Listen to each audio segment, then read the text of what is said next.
She sat down across the kitchen table from me on a Tuesday evening in August and asked very calmly if we could talk about opening our marriage. Not screaming, not crying, not even nervous as far as I could tell. Just Lauren, sitting in the yellow light of the overhead fluorescent that had been buzzing at the same low pitch for 3 years and that I had never gotten around to replacing, asking me if she could sleep with other men, while technically still my wife. The food I had made was on the stove. Pork chops, rice, green beans cooked with a little garlic the way she said she liked. It was cold by then.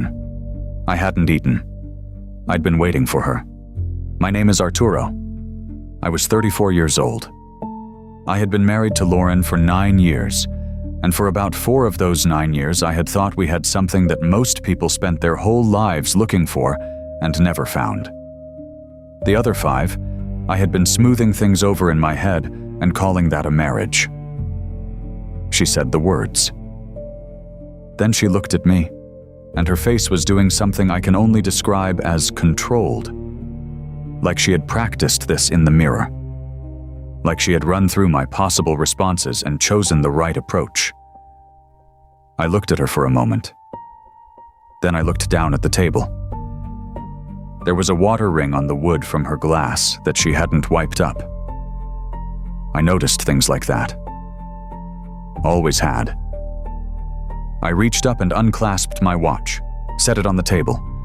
I looked at the wedding ring on my left hand. The gold was worn smooth on the inside from 9 years of daily use. I did not take it off, not yet, but I looked at it. I said, "Say that again." She said it again. The fluorescent buzzed. Somewhere down the road, a truck passed on the highway. The pork chops sat cold on the stove. If you have ever been in a moment where you hear something and you feel your whole understanding of your life rearrange itself, quietly, like furniture moving in a room you are sitting in, then you know what that kitchen felt like right then. If you need to hear how a man stays standing when the ground tries to drop out from under him, stay with me. This one is worth hearing all the way through. The divorce was finalized on a Wednesday in the first week of November. I drove to Sandra's office alone, sat across from her at the conference table. She slid the papers across. I read them the way I always read paperwork, carefully, every line, not trusting anyone to have read it for me even when I trust the person.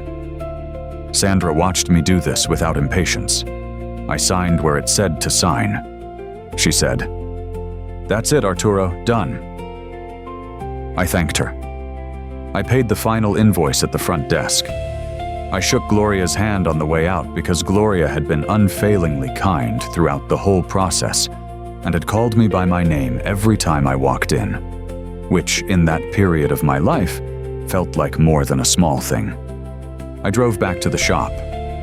The day was cool and bright, the way November days get in the hill country. The kind of air that tastes like cedar and cold water, and something you cannot name, but that makes you breathe a little deeper. I had the windows down. Bones was in Bay 1 working on a Honda. He looked up when I walked in. I did not say anything about where I had been, and he did not ask. We did not have that kind of conversation, Bones and I, not because we were not comfortable with each other, but because we both understood that some things did not need to be narrated to be acknowledged. He just held up his coffee mug in a sort of salute and went back to the Honda. I went to the back room and turned on the radio. Country station, a song I only half recognized. I made myself a cup of coffee and sat in the folding chair for a few minutes. Then I went to work. I worked until 7 that evening. I was not aware of making a decision to work late. It just happened, the way work happens when you are a certain kind of person and you need your hands to have something to do while your head sorts through the rest of it. At some point I noticed it had been dark for a while, and I was the only one left in the building. I locked the bays, washed my hands at the shop sink, the smell of the industrial soap that never quite gets the oil out. turned off the overhead lights except the one over the workbench. I went to the top drawer of my tool chest.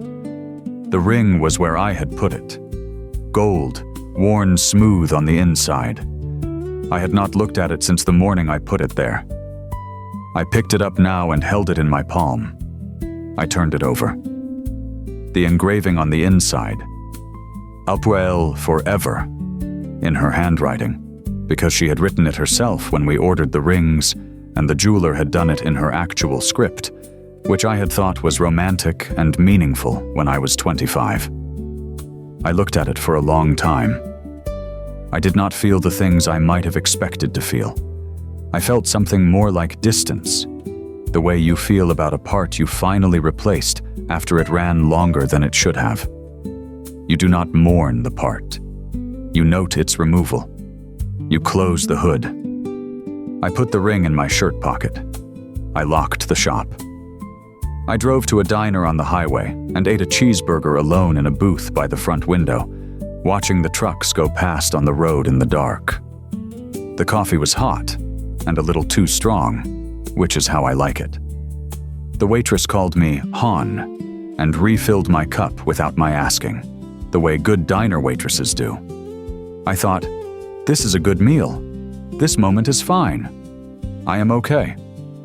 That was the first time since the kitchen in August that I had thought that and meant it completely. I drove back to the shop. The cot, the thin mattress, the heating unit clicking on and off. I slept 8 hours without waking once.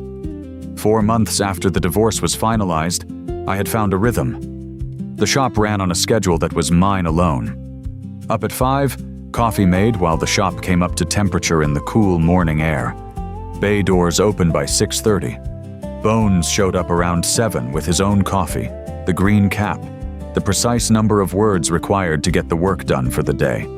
I had brought on a second mechanic in February, a young guy named Thomas, 22, good hands, still learning how to read an engine problem by sound rather than by scanning for codes.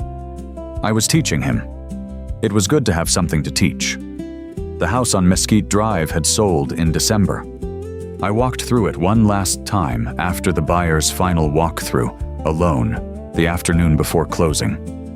I stood in the kitchen under the fluorescent that still buzzed at the same low pitch. I went into the bedroom, the living room, the backyard with the live oaks. I was waiting to feel something, and mostly I felt the carpet underfoot and the particular smell of an empty house, which is dust and old air and the absence of the people who used to live there. I said goodbye to it out loud, just quietly, to myself. Then I walked out, locked it behind me, and gave the key to the realtor in the parking lot. With my half of the equity, I put 3 months of shop expenses into a reserve account that I had not had before. I had been running tight for years, all my money back into the business. Now I had breathing room. I bought a truck, newer than the one I had been driving, nothing flashy but solid and reliable in the way trucks should be. And I rented a small house about a mile from the shop. 2 bedrooms, a real kitchen with a working stove, and a back porch that faced west so I got the sunsets. I learned to cook on that stove. Really cook, not just the basic rotation Lauren and I had shared. I bought a cast iron skillet and a decent chef's knife and a cookbook that was more technical than I expected, the kind with full explanations of how heat works and why you rest meat before you cut it. I approached it the way I approach an engine problem, methodically, reading the instructions, and then doing the thing, and then understanding why it worked. Weekends I drove. That had been mine since I was 19. The act of just driving, not to any destination, just out into the open country with a cooler in the back seat and the radio and whatever the road turned into. I had let it go during the marriage, or not let it go exactly, but squeezed it into something smaller, a quick Saturday drive that had to be back in time for whatever the day had planned. Now I drove on Saturdays into the hill country, and on Sundays sometimes all the way out to the coast and back, a 6-hour round trip that felt like the longest exhale of my week. Flat plains giving way to cedar hills, giving way to the soft, green, brackish edge of the Gulf. I ate gas station food and did not care. The windows were down, and it was cold in January, and I did not care about that either. I was not ready to date. I knew that clearly.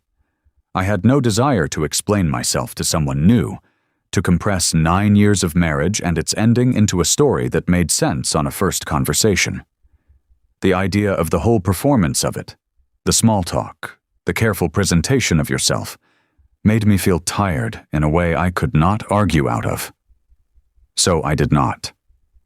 I was not lonely either, exactly.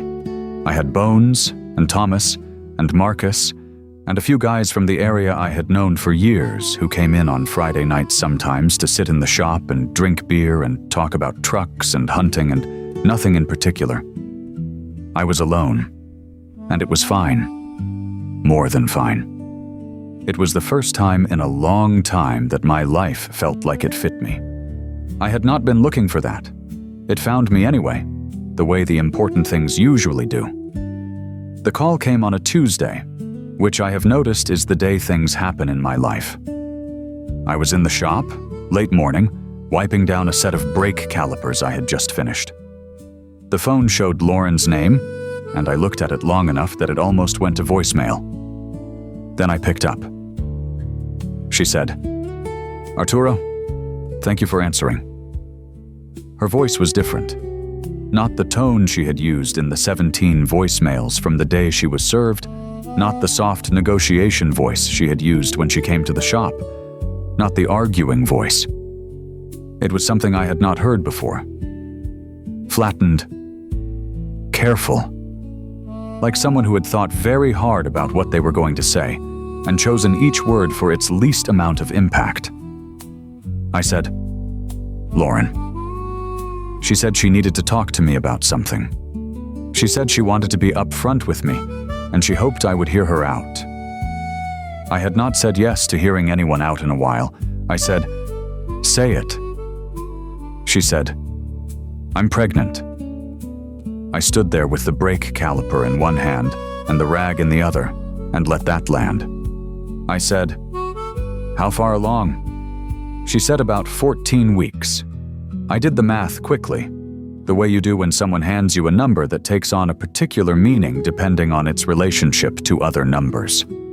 14 weeks put the conception at roughly the end of November, 3 weeks after the divorce was finalized, which meant, clearly and without ambiguity, that this was not a pregnancy I was involved in. I said, "And Derek?" A pause. She said Derek was not in the picture. I understood what that meant. I had heard, through Marcus's usual channels, that Derek and his wife Pam had made a more permanent decision in the months since the original news. From what Marcus gathered, Pam had given Derek a hard and non-negotiable ultimatum, and Derek had complied with it and had ceased contact with Lauren entirely, which meant Lauren was pregnant, alone, and calling me. I held the phone. I looked out through the open bay door at the bright February sky. There was a hawk out there, circling low over the empty land behind the shop, patient and efficient, the way hawks are. I said, "I'm sorry to hear that, Lauren. That's a hard situation." I meant it. On a purely human level, I meant it. A woman alone and pregnant and without the support of the man who was responsible is a hard situation. And I am not the kind of man who feels nothing at the mention of that. She said, "I'm scared, Arturo." I waited. She said, "I don't know what I'm doing. I don't have a plan. I wanted to at least... I don't know. I wanted you to know." I said, "Thank you for telling me." Then I said, "Is there anything else?" A longer pause. She said, "No." Then quietly, "I guess not." I said, "Take care of yourself, Lauren." I hung up. I set the phone down on the workbench.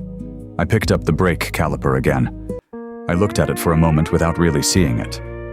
Then I went back to work. I did not know at that moment whether she would call again. I did not know what I would do if she needed something that only I could give, some specific piece of help that only the person who had been married to her for 9 years could provide. I filed that question away for whenever it became relevant. What I knew, standing there in the shop with the brake caliper in my hand and the hawk circling out the bay door, was that her fear was real, and her situation was hard, and that neither of those things was my fault or my responsibility to fix.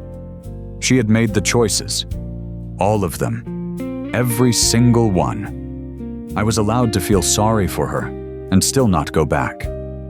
Those two things could live together in the same chest without contradicting each other. I had learned that. She came to the shop 2 weeks after the call. I pulled up in the morning and her car was already in the lot, parked near the front door, and she was sitting in the driver's seat. When I got out of my truck, she got out of hers. She was wearing a winter coat and jeans, and her hair was different than I remembered, shorter, and she looked tired in the way that goes deeper than one bad night. She was visibly pregnant now, a fact that the mind takes in and organizes differently when you are looking at someone in person than when you have processed it abstractly over a phone. I said, "Lauren." She said, "Arturo, I know this is a lot. I know I don't have the right to ask you for anything." I said, "What do you need?" She looked at me.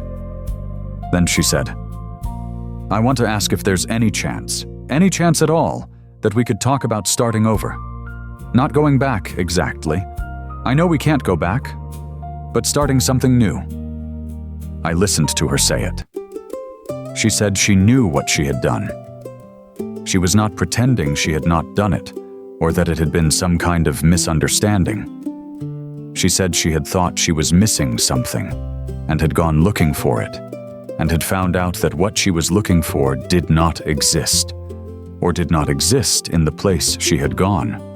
She said she had been thinking about it for a long time, since before the divorce was final, and that she had not wanted to come to him like this, with everything the way it was, but that she did not know what else to do. She said, "I still love you, Arturo. I know that might not mean anything to you anymore, but I do."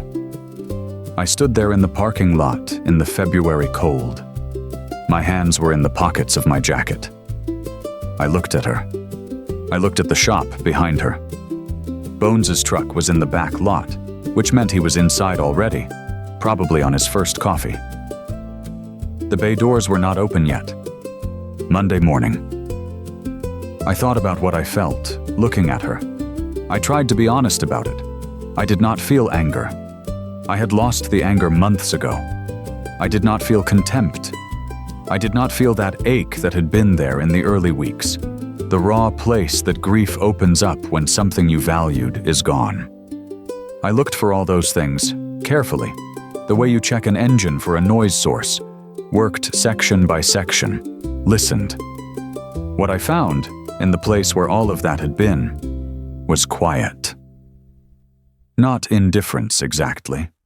I did not look at her life and feel nothing. But I looked at her, and at the question she was asking me, and I did not feel the pull I would have needed to feel to say yes. The place where Lauren used to live in my chest had closed over, not from hardness, from healing. I said, "No." She looked at me. The word did not have anything extra in it. No anger, no recrimination, no lecture, just the word. She said, "Arturo, please," I said. "Lauren, I am not the answer to what you're going through right now. I can't be that. Not because I don't wish you well, because I do. But what you're asking for is not something I have." She nodded slowly. Her eyes were wet. She was not performing anything.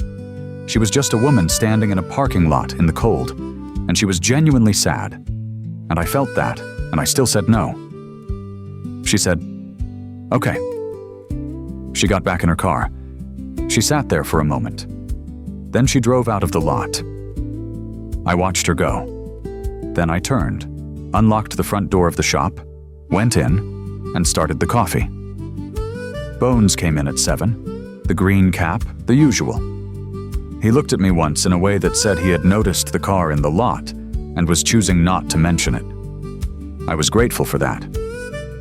I said, "Bay 2 has the Dodge with the timing issue. You want to start there?" He said, "Sure." We went to work. That evening I called Marcus. I told him about the morning, Lauren in the parking lot, what she had asked, what I had said. He was quiet for a moment. Then he said, "How do you feel?"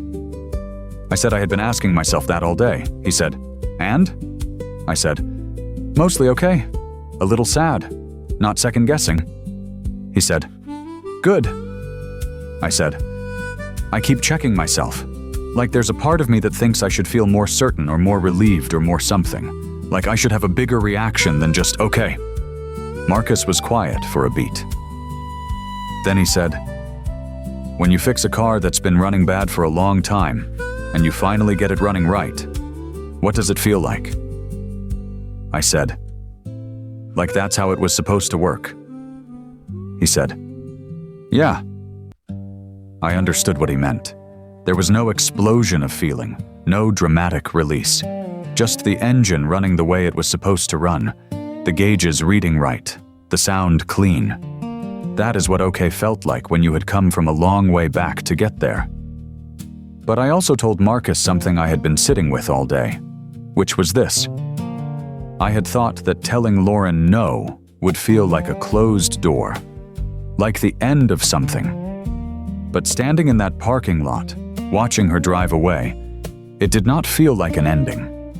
It felt like a completion, like the last piece of something had fitted into place. I had come into that marriage with a full idea of who I was and what I valued. The years had slowly eroded some of that. Not all at once, but gradually, the way water takes a shape out of stone. I had bent myself around her absence, around the growing distance, around the version of the marriage that was not really a marriage anymore. I had told myself it was accommodation, it was erasure. The divorce had started the process of coming back to myself. But coming back to yourself is not just leaving the wrong situation. It is choosing over and over the version of your life that is actually yours. Saying no to Lauren in that parking lot was one of those choices. A clean one. A clear one. Marcus asked, "Do you feel bad for her?" I said, "Yes." He asked, "Does it make you want to change your answer?" I said, "No." He said, "Then you're done. You've healed, Arturo. You don't have to feel nothing to be done. You can feel sorry for someone and still not be responsible for the consequences of their choices. Those two things can exist at the same time." I said I knew that. He said, "I know you know it.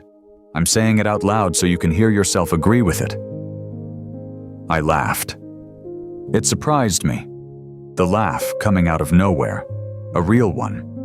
The kind that relaxes something in the chest you did not know was held tight.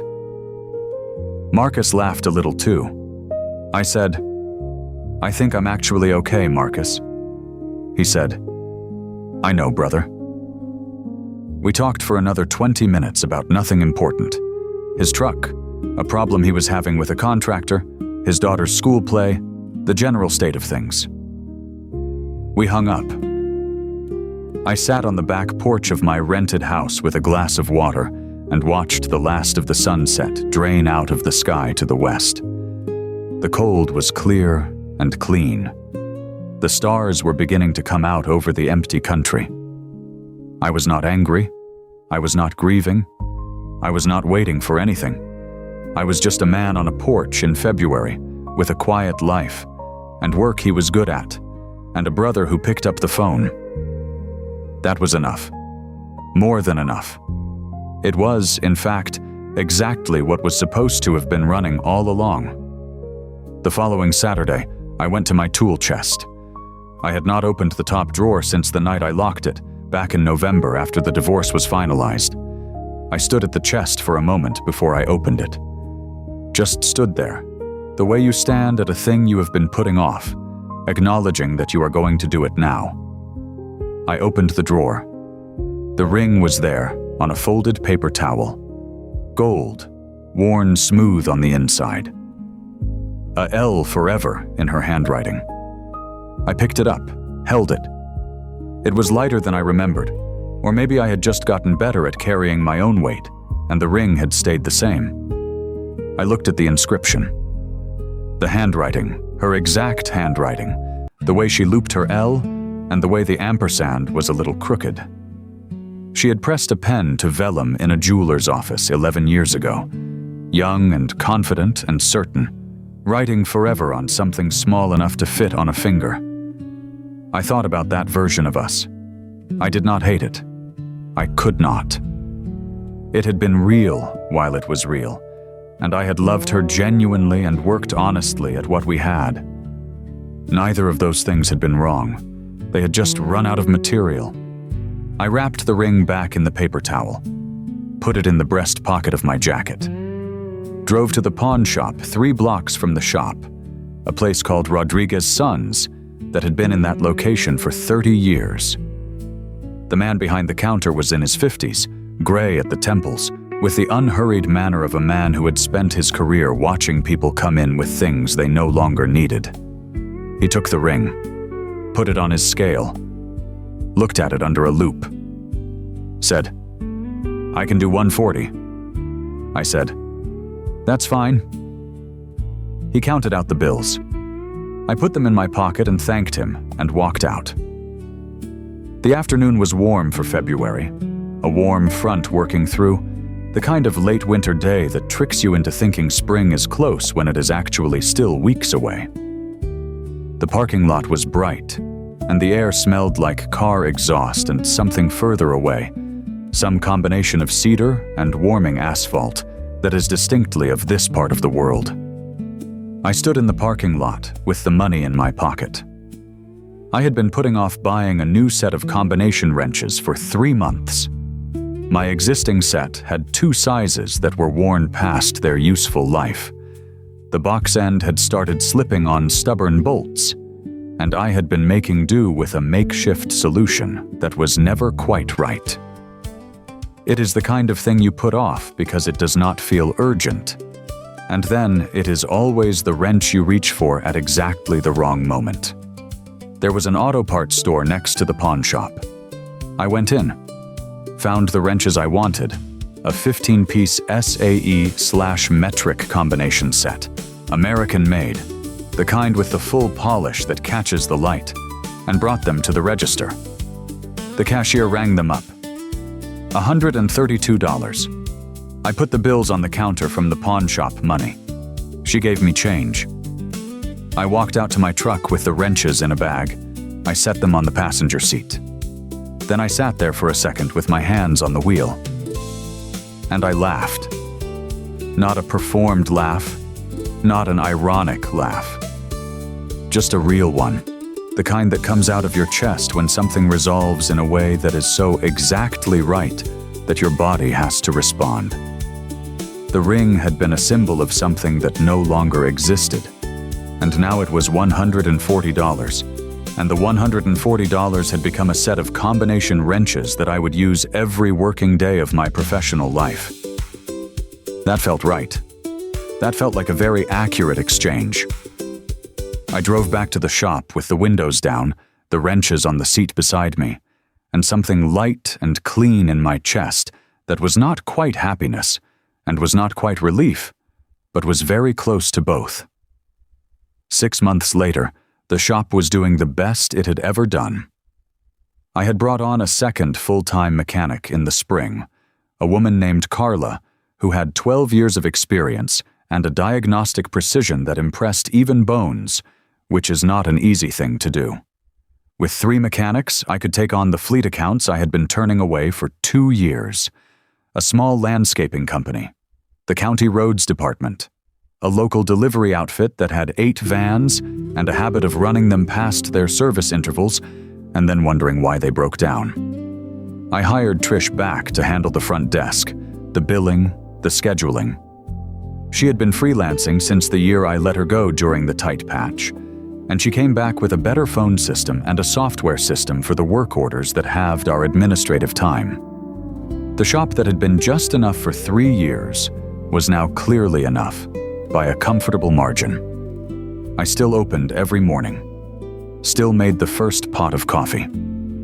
I did not see a reason to change that. The mornings are mine. I started a Sunday drive club. That came out of one conversation with Bones and two guys I knew from the area, all of whom had trucks and the same basic relationship to the open road that I have. Every Sunday at 8 in the morning, people show up to the shop parking lot. We count heads, pour coffee, check who's going where, and head out. Sometimes 5 trucks, sometimes 12. There is no agenda, no formal membership, no drama. We go somewhere, we stop somewhere, we come back. Nobody talks about their feelings in any direct way. We talk about trucks, roads, deer we have or have not seen, barbecue places worth the detour. But something happens in the proximity of other people who are simply present and operational and not making demands. Something in the chest relaxes. The group has become, without anyone planning it, one of the things I look forward to most every week. Marcus comes sometimes. He does not say much on the drives, which is unlike him in other settings. I think the road does something to him too. I did not know, in August of last year, sitting in my truck in the driveway of the house on Mesquite Drive, after a Tuesday night in a kitchen with a buzzing fluorescent, what the next year looked like. I knew what I was going to do. I did not know what it was going to give me back. What it gave back. A life that fits. Work that matters and that I built with my own hands, and that is mine, without contradiction or apology. A back porch that faces west. Combination wrenches that I reach for without thinking, and that never slip. A group of men who show up at 8 every Sunday morning, and coffee, and roads that go somewhere open. I do not know what Lauren's life looks like now. She has not called since February, and I have not sought information. I genuinely hope, in whatever way a man can mean it about a person who cost him a great deal, that she finds stability. The child she is carrying did not choose any of the circumstances around it. I hope for that child. But I am not the answer to either of those hopes, and I made my peace with that a long time ago. What I know is this. I got a fair price for the ring. I put the money into something I use every single day, and every time I reach for those combination wrenches in the new 15-piece set, I feel nothing heavy. I feel the grip of a good tool and the particular mechanical satisfaction of a fastener coming loose exactly the way it should. That is what freedom feels like, in my experience. Not a big dramatic announcement, just a well-made tool in your hand and work to do, and the morning light coming through the bay door, and the quiet understanding that everything in your life is exactly what you chose. If this story meant something to you, leave a comment below. I want to know what part hit closest to home. If you believe in standing your ground without losing your dignity, hit the like button. It means more than you know. Subscribe if you want to hear more stories about real people navigating real situations with their heads up. And share this one with someone who needs to hear that the other side of a hard thing is worth getting to. Take care of yourself. I will talk to you next time. Let me tell you what 9 years looks like from the outside, and then let me tell you what it looked like from the inside, because those are two very different pictures. From the outside. Arturo and Lauren, high school sweethearts made good. We got married young. I was 25, she was 24, and within 2 years I had taken the money I had been saving since I was 18 and opened a small auto repair shop on the south end of town. Nothing fancy.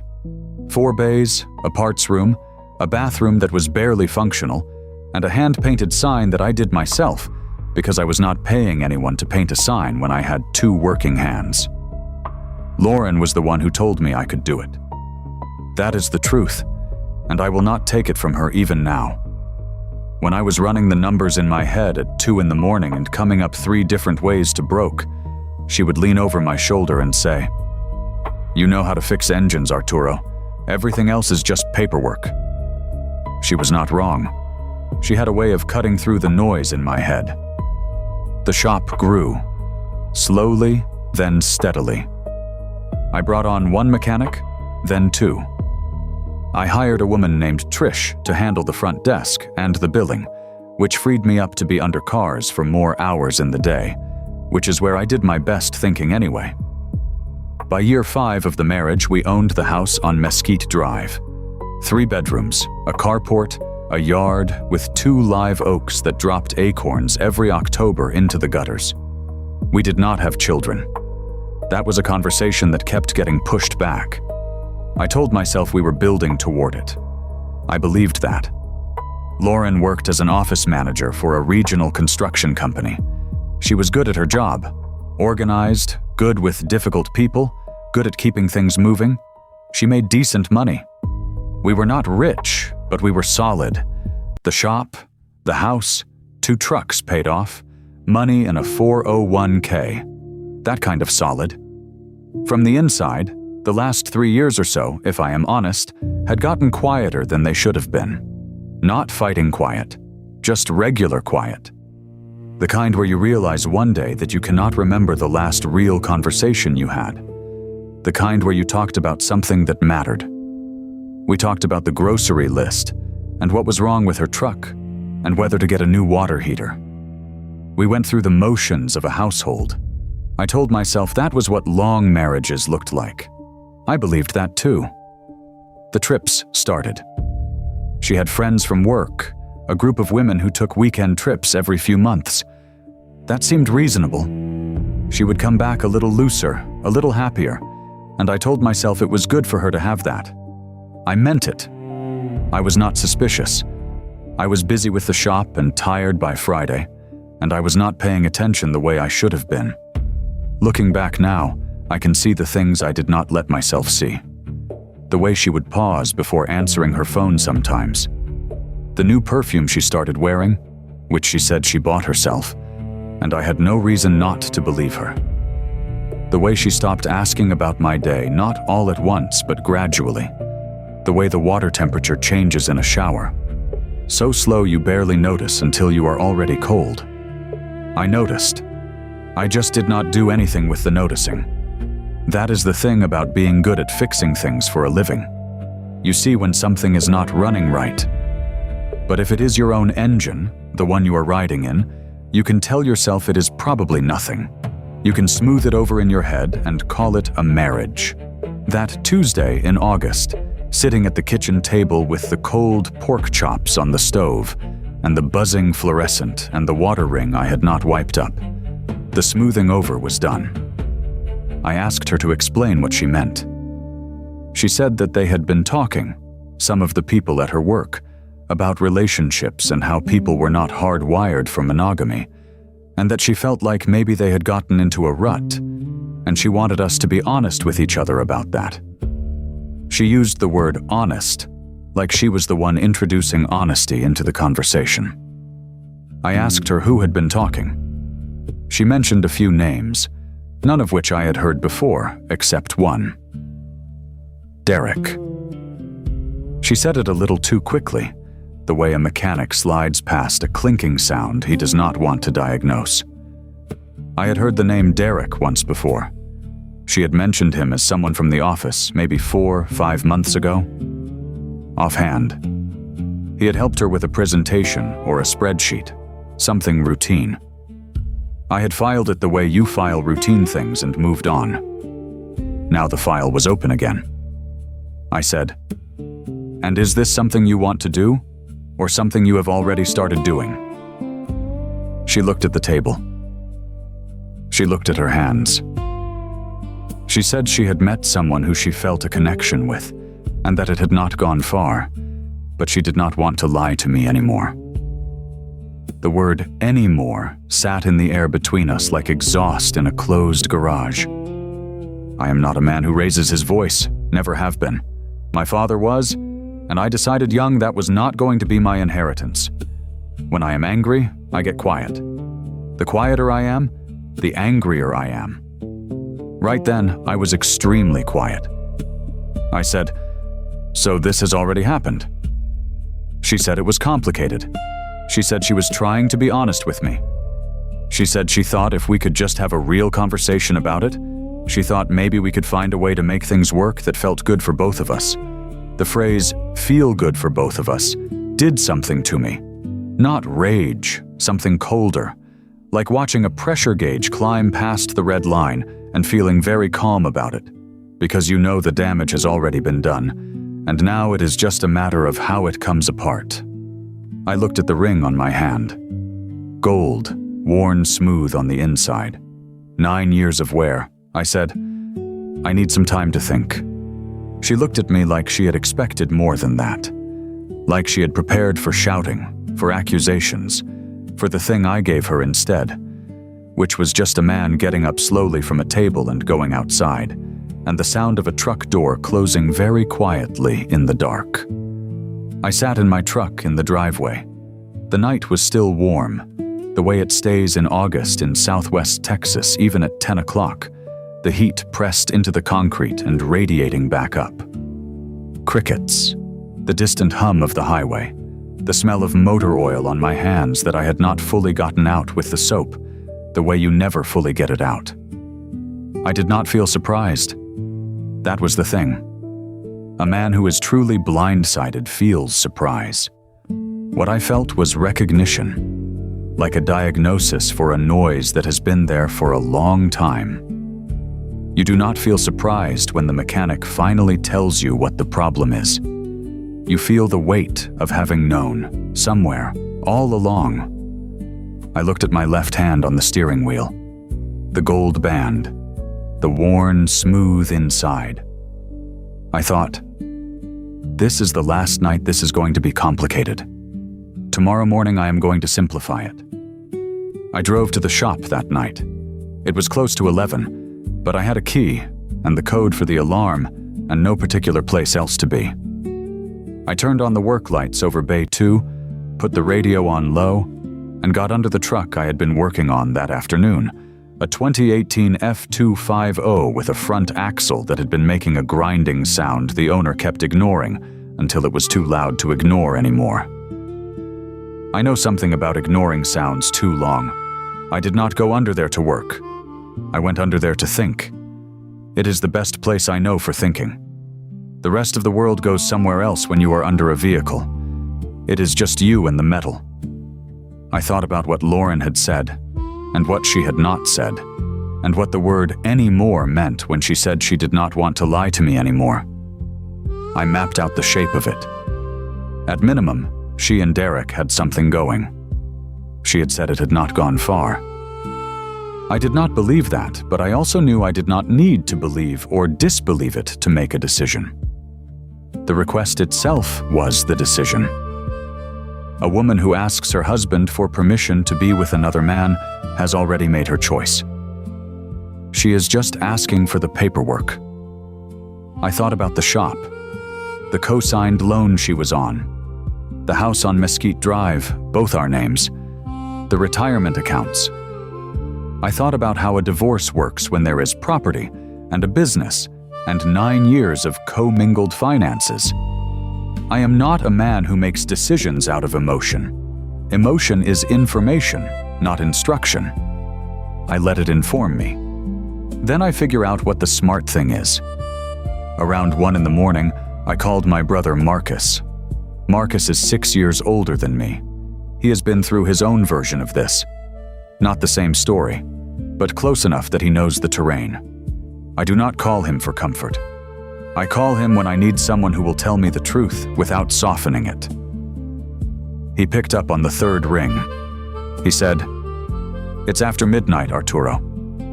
I said, "Lauren asked me tonight for an open marriage?" Silence. Then he said, "She's been stepping out." I said, "That's my read." He said, "What are you going to do?" I said I was still thinking. He was quiet for a moment. Then he said, "You already know what you're going to do. You wouldn't have called me if you didn't. You're not calling me to decide. You're calling me to tell me."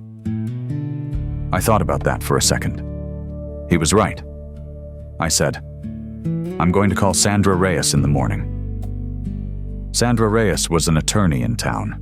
I had done work on her husband's car a few times. She was the kind of woman who gave you her card not because she was drumming up business, but because she thought you might need it someday. 3 years ago, she had handed me her card while I was getting her husband's brake pads squared away, and she said, "Keep this, Arturo. Hopefully you never need it." I had put it in the top drawer of my tool chest and forgotten about it. Or I thought I had forgotten about it. I knew exactly where it was. Marcus said, "Good man." I said, "One more thing. I need you to not tell anyone yet, not until it's filed." He said, "Of course." I stayed under that F-250 until 2 in the morning, not working, just thinking, in the quiet, clean way you can think when everything has gotten simple. I drove home. Lauren was asleep. I slept on the couch. In the morning, she came downstairs and looked at me. I said I had to open the shop and I would be home for dinner. That was all I said. On the drive in, I slipped my wedding ring off my left hand for the first time in 9 years. It felt strange. The air on that finger. The absence. I held it for a second in my palm, then put it in the cup holder. I took it out again when I got to the shop and put it in the top drawer of my tool chest, right next to Sandra Reyes's business card. Then I picked up my phone. Sandra Reyes had her office in a low brick building 2 blocks off the main square. Tall ceilings, wood floors, a receptionist named Gloria, who looked like she had been working there since the building went up. I sat in one of the leather chairs in the waiting room for about 15 minutes before Gloria showed me in. Sandra stood to shake my hand. She is small, probably 5'2", with reading glasses on a chain around her neck, and the kind of efficient composure that tells you she has seen every version of every situation and has figured out what to do about it. She told me to sit down. She said, "What brings you in?" I told her. Plain terms, all of it. The request, the name Derek, the word anymore, what I believed had been happening. I told her about the shop, the house, the co-signed loan, the retirement accounts. I told her I was not interested in trying to save the marriage, and I was not interested in negotiating anything. I wanted to know what a clean exit looked like. She listened without interrupting. When I was done, she made 2 pages of handwritten notes, pushed her glasses up, and said, "Texas is no fault, so you do not have to prove infidelity to get the divorce. But infidelity can still factor into asset division if we can document it. Tell me about the accounts." We talked for an hour and a half. She went through everything. The house was in both our names. The shop was in my name, but Lauren was a co-signer on the original SBA loan. The retirement accounts were mixed, some joint, some mine, some hers. She explained what community property meant in Texas, what we each had a legitimate claim to. She said, "My advice is to move quickly. Document your business financials as they stand right now. Open a personal account in your name only and begin separating your income stream. Do not remove any money from joint accounts, but stop contributing to them. And Arturo, do not tell her any of this. Do not discuss the divorce with her until the papers are ready." I said, "She's going to know something is wrong." Sandra said, "Let her wonder. That is not illegal. Discussing your legal strategy with your spouse before filing is." I went back to the shop. For the next 3 weeks, I ran the place the same as always. I came home for dinner most nights. I was civil to Lauren. She seemed to be watching me for signs of what I was thinking, and I gave her nothing to read. I had been fixing engines since I was 17. I know how to work quietly. I started keeping records, printed out the shop financials for the past 3 years, organized bank statements, made a list of every asset with documentation, kept it all in a folder in my truck, not the house. Sandra moved fast.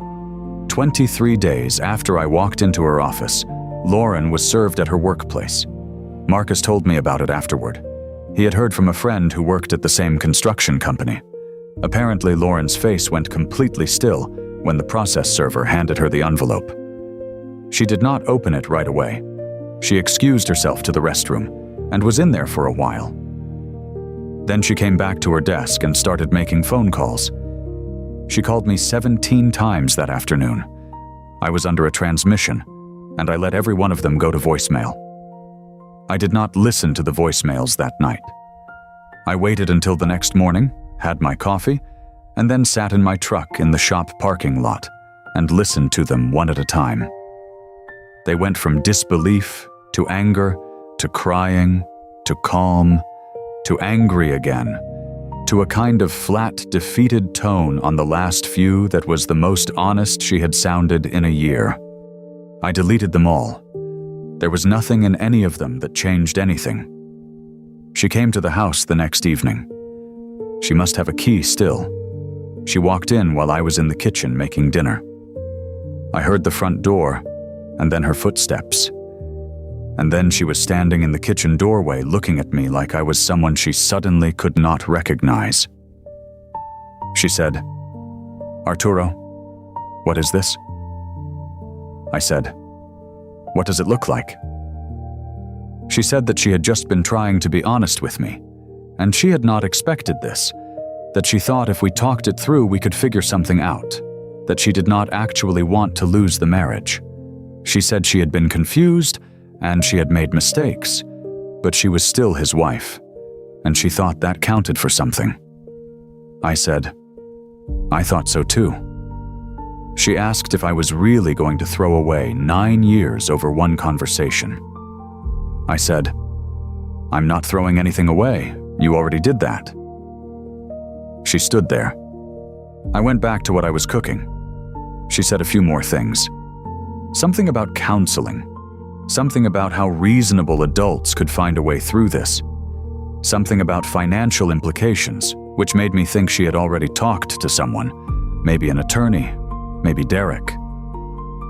I let her talk. I did not argue with any of it. After a while, she went quiet. Then she asked where I was sleeping. I said I would be staying at the shop for the time being. She could have the house until we worked out the division. She said, "The shop? You're choosing that shop over your marriage?" I said, "Lauren, I did not choose the shop over the marriage. I am choosing myself over a marriage that ended a long time ago, and that we were both pretending was still running." She looked at me with something that might have been hurt, or might have been surprise. I think she had expected the shouting version of this, the door-slamming version.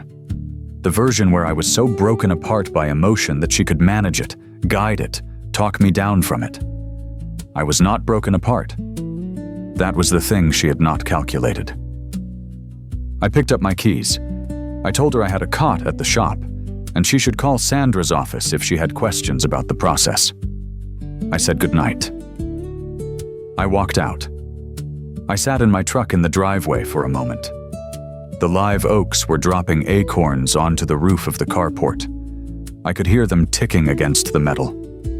The night air smelled like the last heat of August, like dry grass and caliche dust and far-off rain that was not quite arriving. I thought, I am going to be fine. Then I started the truck and drove to the shop. She came to the shop 2 days later. She tried a softer approach that time. Less arguing, more what if. What if they took some time? What if she ended things with Derek and they went to counseling? What if he was willing to consider that she had just been going through something and she was not herself? I let her say all of it. I did not interrupt. When she finished, I pointed to the papers on the workbench. I said, "Sandra's number is on the front page. If you have questions about the process, call her." She looked at me for a long time. Then she walked out. I went back under the hood. There is a kind of clarity that comes when you stop fighting yourself. When you stop smoothing over the sounds the engine is making and just pull it apart and look at what is actually wrong. It is not comfortable, exactly. But it is clean. It is honest. And once you have that honesty, you are not going to trade it for anything. I did not feel peace exactly in those early weeks. I felt something like the absence of noise, which, after years of quiet dread that I had been calling a marriage, felt very close to peace. The financial discovery process took about 6 weeks. Sandra's office sent requests for documentation, and Lauren's attorney sent back what they sent. I do not know what Lauren was expecting when she submitted her bank records. Maybe she thought she had been careful. Maybe she thought the trips had been cash. Maybe she was not thinking clearly at all by that point. Whichever it was, the records told a story by themselves. Hotel charges on 4 consecutive weekends going back 9 months. A restaurant in San Antonio that she had never mentioned to me. Another hotel, different city, different month. The deposits and withdrawals that told the shape of someone who was running a secret parallel life on top of the regular one. 11 months. I had figured a few months of wandering, something that caught her badly, and that she let run too long before she asked for the door. What we actually had was 11 months of deliberate, organized deceit. Calendar planning, coordination, lies layered on top of lies and smoothed over with enough routine. The dinners, the grocery trips, the normal Tuesday evenings, that I had not seen the whole shape of it. Sandra called to tell me what the records showed. I was in the shop. She told me the dates, the amounts. I sat on the edge of the workbench and listened. When she finished, I said, "All right." She said, "Arturo, I'm sorry. I know this is a lot." I said, "Does it change what we're doing?" She said, "No. It may strengthen our position on asset division, but it doesn't change the process." I said, "Then let's keep moving." We hung up. I sat there for a while. The shop was quiet. It was after 6. Bones had gone home. The bays were closed. The work lights were on over Bay 1. The smell of oil and brake cleaner and rubber, which is the smell of my whole adult life. The smell I know the way some people know the smell of a kitchen or a church. I looked at my left hand. There was still a faint indentation on my ring finger where the band had been. A shallow groove where 9 years of gold had sat on my skin. It was fading. Another few weeks and you would not be able to see it. 11 months. I thought about all the times I had sat in this shop in the evenings when she was supposedly at a girls' trip or working late, and how I had felt a little guilty for enjoying the quiet. I had thought it was just a man who was introverted by nature, needing the space. I had not let myself consider what it meant that the quiet felt good. I went to the small refrigerator in the back and got a beer. I sat on the back step of the shop, which faces a scrubby bit of yard, and then the alley, and then someone else's fence. The sky was that particular bruised color it gets in the fall in Texas, orange and purple all the way down to the horizon. I drank the beer slow. I was not angry the way I thought I would be angry. I was something else. I was sad, a little, for the version of myself who had been so careful about keeping his own half of the bargain, while the other half had been gone for almost a year.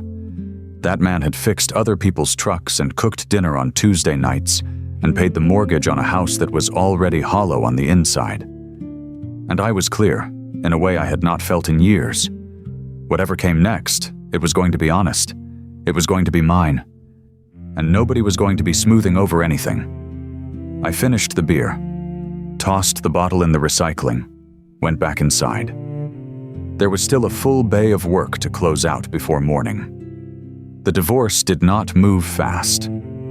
That is not how divorces work when there is property involved, and both parties have attorneys, and one party keeps thinking that delay is strategy.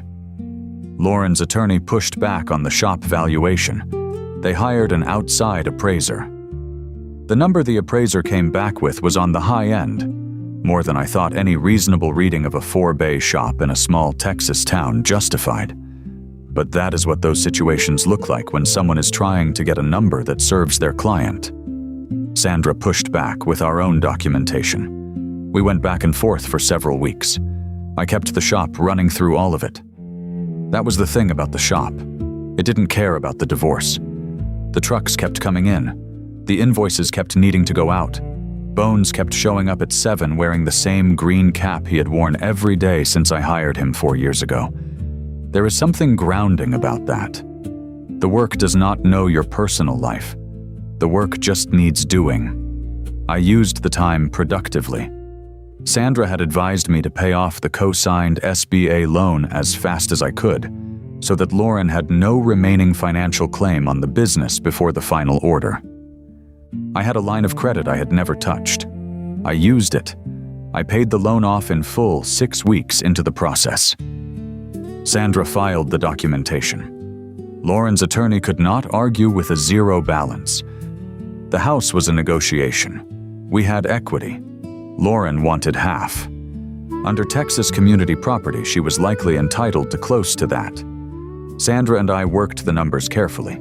We agreed to sell the house, split the proceeds per the division, and Lauren would vacate when the sale closed. She moved in with a friend in early October.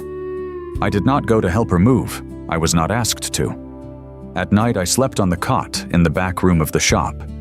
It was not comfortable. It was 6 feet long, and the mattress was thin, and the heating unit kicked on and off through the night. I did not mind it. I had slept in worse places when I was younger, and building what I had. The discomfort felt like a reasonable price for the clarity. What surprised me in those weeks was that I slept well. Not at first. The first week was rough. Lying awake, running the financials through my head, thinking about the house, about the 9 years, about the version of the future I had thought was coming, and that had turned out not to exist. But by the second week, I was sleeping 6 steady hours, and by the third week, I was sleeping close to 8, which I had not done in years. I mentioned it to Marcus on one of our calls. He said, "Your body knows the truth before your head catches up. You weren't sleeping well before either, were you?" I thought about it. He was right. I had been waking up at 3 or 4 in the morning for months, lying there in the dark next to someone who felt increasingly like a stranger, telling myself it was just work stress and that things would settle down. Things had settled down, just not the way I would have predicted. The pushing and stalling from Lauren's side eventually ran out of road. There was not much left to stall on.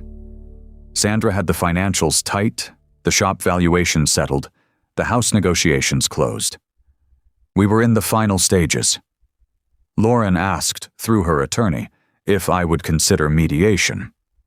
One last sit-down. Sandra relayed the request. She said it was my call. I said, "Tell them no. We're close enough. Let's finish it." The thing about dealing with someone who is counting on your emotions to wear down your position is this. You have to understand that your calm is not something they can negotiate with. They are waiting for the moment you get tired of the process and give something back just to make it stop. You have to be more patient than they are. You have to simply outlast the waiting. I had been fixing things since I was 17 years old. I know how to wait. About 2 months into the process, close to the end of October, Marcus came by the shop on a Saturday afternoon. He does that sometimes, not to have his truck worked on, just to sit in the folding chair I keep near the tool chest and drink a coffee from the pot I keep hot all day. He sat with his coffee and watched me work for a while, the way he does, not saying much. Then he said, "You heard about Derek?" I had not. He told me. He had heard it through a mutual acquaintance, someone who worked at the county courthouse and knew people the way small-town people know things. Apparently Derek was already married, had been the whole time. His wife was a woman named Pam, who worked at a school out past the highway. She had found out about Lauren 2 weeks prior. Found out the whole thing, the hotel charges, the texts, the time frame, all of it. Derek, from what Marcus heard, had gone back to his wife. Immediately. No extended negotiation, no drawn-out split. He just went back, and from the outside it appeared that Pam had chosen to try to save that marriage for whatever reasons people choose things like that, which meant Lauren was alone. I sat with this information for a moment. I was under the F250, which I had finished and returned, and which had come back in with a different problem, the way trucks do when you finally fix the thing they have been crying about for months, and then something else lets go.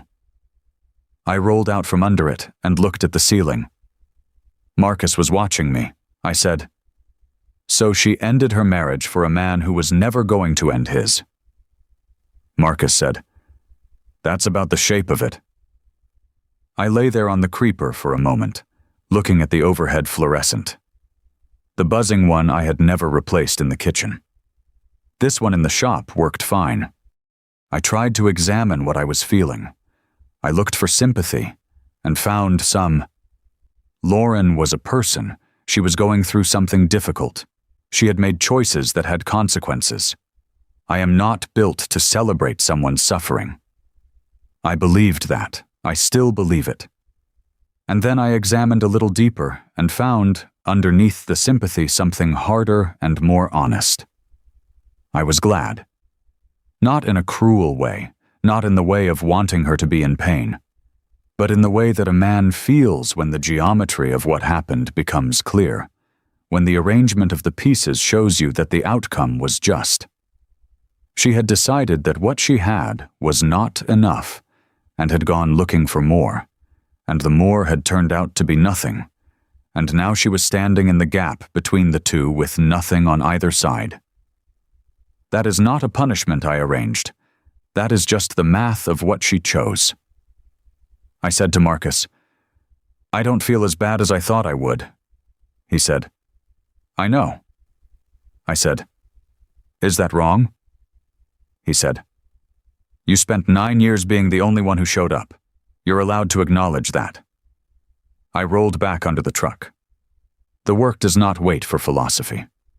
But I noted, as I went back to what I was doing, that the indentation on my ring finger was almost gone. The skin had grown back smooth and even, the way skin does when you stop pressing something against it for long enough. The body forgets. The body moves on. It does what it needs to do. I thought about that for a long time, under the F250, with the radio playing low and the afternoon light coming through the open bay door and the smell of dry leaves drifting in from somewhere outside. "The body knows before the head catches up," Marcus had said. I thought he was right about a lot of things.